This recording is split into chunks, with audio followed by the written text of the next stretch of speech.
University, Brent, Crisci, back at you with another Technique Tuesday. I'm excited. This is part 2. For those who didn't turn in last week, push pause, go back and watch last week. You can't go out of order. It upsets my mother. All right, so I was doing a little Escrima Arnis work. As I explained last week, my dojos are in the process of setting up their biannual testing. So I jumped in on the class. I don't teach the group classes anymore at the headquarters, but I did jump in, and I'm excited. I love this art. I've been doing this for well over 3 decades, and it's a lot of fun, and I want to share it. So what we did last week is we introduced outside technique, outside number 1. I got this the first time from Vincent Caballas, son of the founder of Sarada Escrima, Angel Caballas. Many of my teachers since have taught it to me. Guru Chutnik, Guru Khalito, Grandmaster Bajat. I worked with Danny and Sano last year. We had a great time, Guru and Sano. So a lot of people, and it's amazing how often they come to the same conclusions, the same theories. So anyways, today we're going to continue to vary. One of the things that bothers me and bothered my teachers is that they consider this a basic technique, a lot of people. So they think it's for beginners. And the Grandmasters taught me, no, this technique is the keys to the kingdom. It's a universal key, inside and outside, open up the whole system. So the reason they think it's for beginners is they only do the beginner level.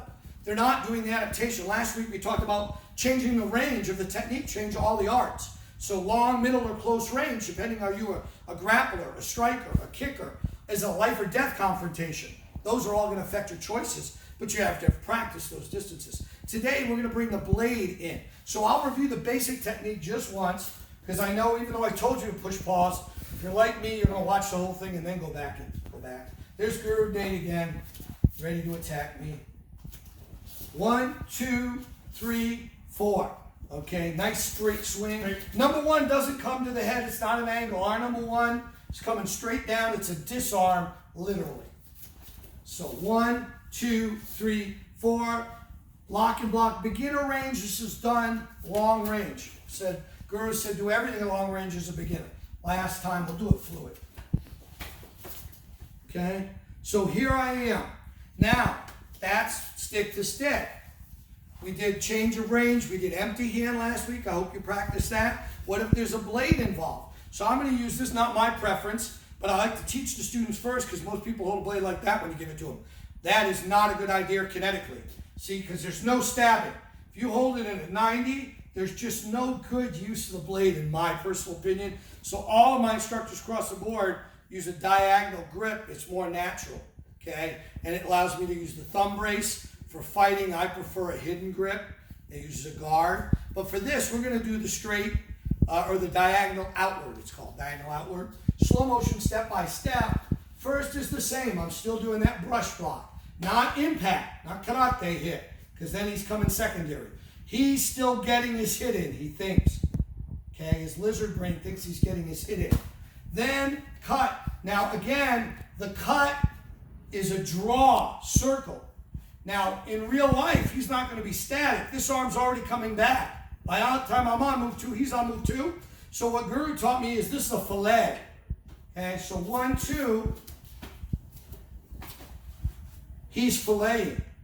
Okay, 3, checking that arm. That gives me control in ESP because if he's got a knife, it's in that hand.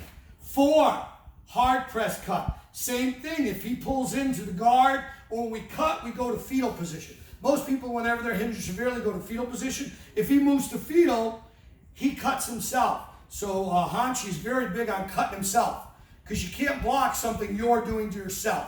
So if I put the blade there and he cuts himself, then it's on him. So applying the blade in outside number 1 at long range. Okay, nice and relaxed and fluid. We'll take it to the other angle. So again, this is introductory. I'm not trying to change the world, but I'm trying to light a fire maybe or a candle to expand your thought process. Outside number 1, 1, 2, 3, 4, and lock. And then again, whatever you know, that's up to you. You know, you add that. That makes it yours, and that's what should happen.